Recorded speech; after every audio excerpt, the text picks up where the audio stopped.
आज की ये कहानी तब की है जब हनुमान जी का पैर भूल से गिलहरी की पूंछ पर पड़ गया और गिलहरी ने इसकी शिकायत श्री राम जी से की और फिर देखे गिलहरी ने श्री राम जी द्वारा हनुमान जी को क्या दंड दिलवाया। घटना इस प्रकार है, राम की वानर भालुओं की सेना समुद्र के किनारे तक जा पहुंची, पर आगे कैसे जाए। सेना और लंका के बीच अथाह एवं अपार समुद्र फैला हुआ था। श्री राम जी ने पहले तो समुद्र से प्रार्थना की कि वह अपना जल सोख ले ताकि सेना समुद्र पार करके लंका में प्रवेश कर सके, पर समुद्र के कान पर जूं तक नहीं रेंगी। विनय ना मानत जल्दी जड़ गए 3 दिन बीती, बोले राम सकोप तब भय बिनु होइन प्रीति। अर्थात राम ने धनुष पर बाण चढ़ाया तो समुद्र ब्राह्मण वेश में प्रकट हुआ और परामर्श दिया कि राम जी की आपकी सेना में नल और नील नामक 2 वानर हैं, जिनके हाथ से फेंके हुए पत्थर भी पानी पर जम सकते हैं और इस प्रकार मेरे ऊपर पुल बन सकता है। निर्देश अनुसार पुल बनाने का अभियान शुरू हो गया। भगवान राम की वानर भालुओं की सेना उत्साह के साथ इस काम में लगी हुई थी। इस समय एक गिलहरी के मन में एक विचार आया कि मैं भी भगवान की कुछ सेवा करूं, पर कैसे। गिलहरी कर ही क्या सकती थी, छोटा सा पत्थर वह उठा नहीं सकती थी, पर उसकी भावना ही तो थी।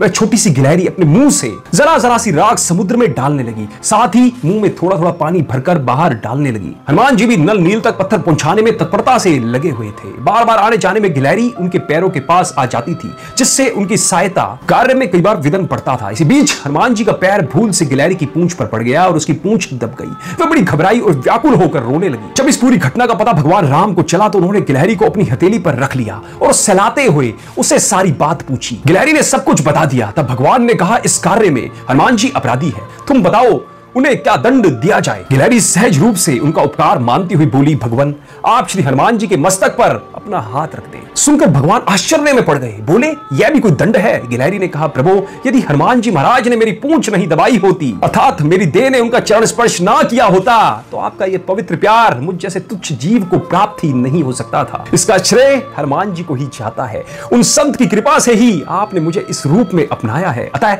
मैं प्रार्थना करती हूं कि आप अपना हाथ उनके मस्तक पर रख दीजिए। गिलहरी के मुंह से यह बात सुनकर भगवान राम प्रेम से गदगद हो गए। उन्होंने गिलहरी को अपने बाएं हाथ पर रखकर दाएं हाथ की 3 उंगलियों से उसे सहलाया। कहते हैं आज भी गिलहरी की पीठ पर भगवान की 3 उंगलियों के निशान दिखाई पड़ते हैं।